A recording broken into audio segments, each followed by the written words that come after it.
Hukum Kirchhoff. Hukum Kirchhoff adalah hukum yang ditemukan oleh seorang ilmuwan fisika asal Jerman, yaitu Gustav Robert Kirchhoff.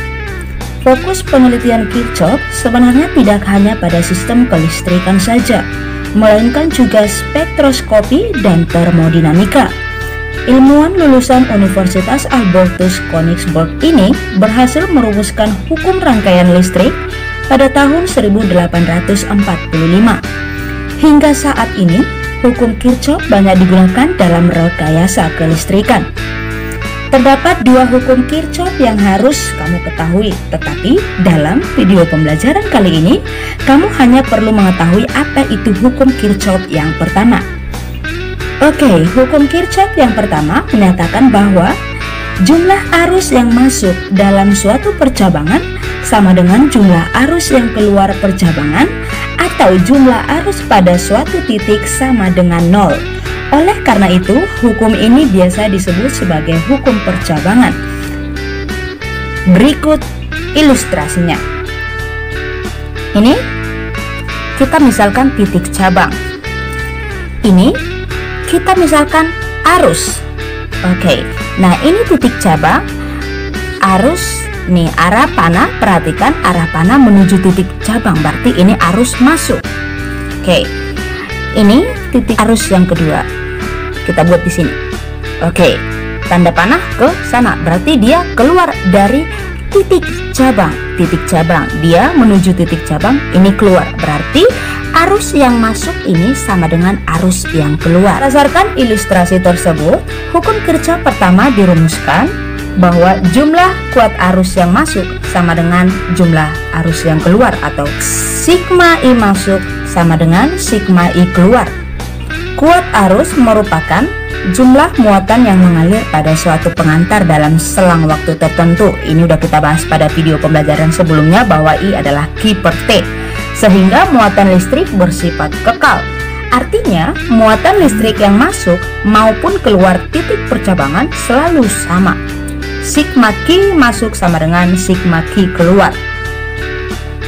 Oke, nah di sini I1 tambah I3 tambah I4 itu sesuai dengan kebutuhan soal saja.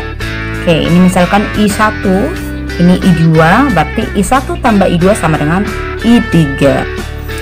Itu juga dengan muatan, ya, berarti Q1 tambah Q2 sama dengan Q3, yang masuk sama dengan yang keluar. Contoh lainnya, semisalnya ini ada arus yang kedua, arus yang ketiga, ini juga. Oke, kamu bisa lihat yang masuk adalah, perhatikan panah yang menuju titik cabang.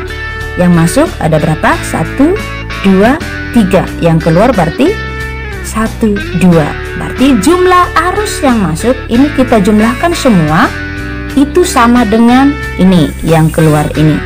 Oke, yang masuk sama dengan yang keluar. Oke, langsung masuk ke contoh soal.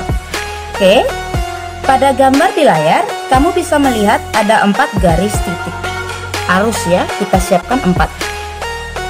Oke, ada 4.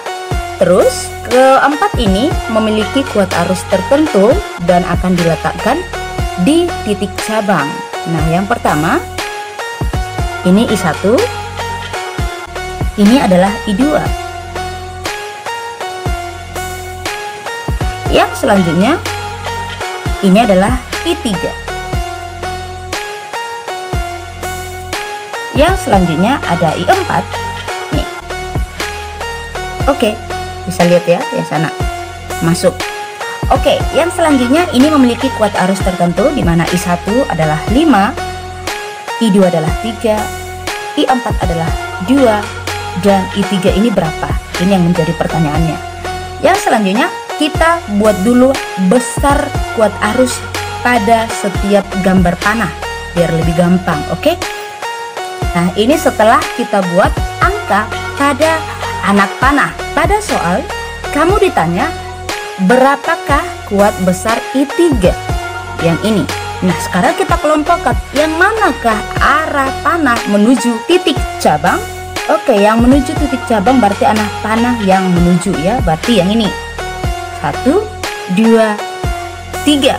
Oke, berarti sesuai dengan hukum Kirchhoff bahwa yang masuk sama dengan yang keluar. Oke, kita kelompokkan yang masuk. Ini yang masuk semua, ini yang keluar. Oke, jumlahkan 5 tambah 3 tambah 2, berarti 5 tambah 3 8 tambah 2 10, berarti 10 yang masuk, 10 yang keluar. Berarti besar I3 ini adalah 10 ampere. Contoh kedua bisa kamu lihat di gambar. Itu titik cabang ada 2, yaitu kita misalkan ini titik cabang pertama, ini adalah titik cabang yang kedua. Oke, terus pada titik cabang yang pertama ada masuk I1 sebesar 3 ampere. Oke, masuk I1 sebesar 3 ampere. Oke, bisa lihat. Oke, kita pindahkan ya. Oke, setelah titik cabang yang pertama, di sini ada dia 3, I2, I3 dan I4 ya. Oke, setelah masuk I1 sebesar 3 ampere, kita masukkan yang I2 sebesar 1 ampere. Ini keluar dari titik cabang yang pertama. Oke, terus setelah itu ada I3 sebesar yang kita tidak tahu seberapa, keluar dari titik cabang pertama. Terus setelah itu ada I4 sebesar 0,5 yang keluar dari titik cabang yang pertama. Oke, nah yang selanjutnya ada I5 yang keluar dari titik cabang yang kedua sebesar kita tidak tahu berapa. Yang ditanya, tentukanlah besar I3 dan I5. Oke, cara yang pertama kita harus tahu dulu pada titik cabang yang pertama I masuk adalah I yang keluar. Ini yang masuk, ini yang keluar. Sekarang kita lihat, ini 3, ini 1, ini 0,5, berarti 1 tambah 0,5 adalah 1,5. 3 dikurang 1,5 berarti kurang 1,5 lagi. Berarti yang di sini 3, berarti di sini harus ada 1,5 untuk memenuhi 3 sama dengan 3. Berarti ini sebesar 1,5. Oke, ini sebesar 1,5, berarti ini totalnya adalah 3. Ini 3, berarti sama ya. Yang masuk sama dengan yang keluar. Nah, sekarang kasusnya untuk yang titik cabang yang kedua. Nah, yang masuk, berarti yang masuk yang menjadi yang mana? Oke, ini kita abaikan. Sekarang kita fokus ke sini. Yang masuk pada titik cabang yang kedua ini adalah yang ini ya. Ini yang masuk. Terus yang keluar ini. Oke, berarti yang masuk sama dengan yang keluar. Yang masuk tadi berapa ya? Di sini angka berapa tadi? 1,5. Oke, berarti jumlah yang masuk ini adalah 3. Sesuai dengan hukum Kirchhoff bahwa yang masuk sama dengan yang keluar. Ini 3, berarti ini 3. Oke, berarti besar untuk arus I3 itu adalah 1,5, dan untuk besar arus I5 itu adalah 3.